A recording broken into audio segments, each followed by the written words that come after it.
yan po mga biyahe natin. Dahil Calawag via Santa Elena.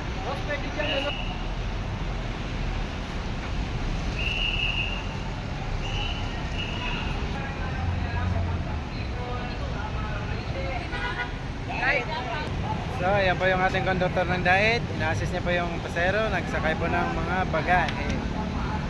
Ayan po. Ayan po mga pasero natin. Papunta ng Dait. Ayan ang ating conductor. So mga idol, papakita natin yung ating loob ng bus. Yan po yung ating driver. Ayan. Alright. So, bagong rehab po ito mga idol. Ayan.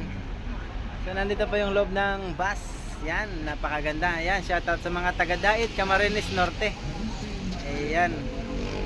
Ayan, so madami na pong pasahero nila papunta ng Dait. Ayan, napakaganda ng rehab ng DLTV.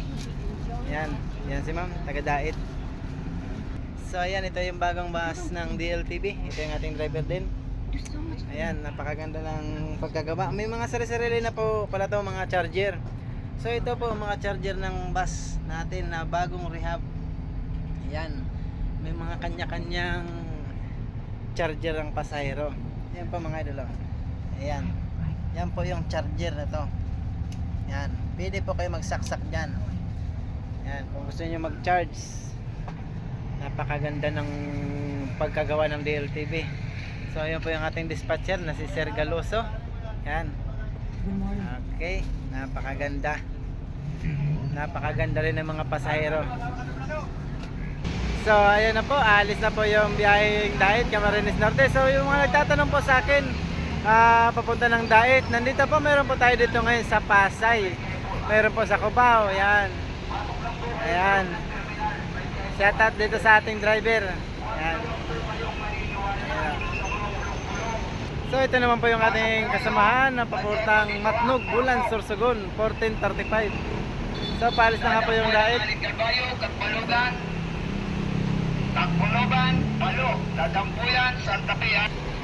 Bakit po kayo ng terminal, may BFRCL. At yun naman po mga nagdadap po dyan na papuntang Maasin, kay Bato, Baya, Batalong, Dadampuyan. Ito yung ating dispatcher dito, na si Sir Galoso. Ayan, alright. Ito yung ating booking, si Mr. Peter. Ayan, tamang kape lang. Kape muna. Matnog, Bulan, Sorsogon. Sir Galoso.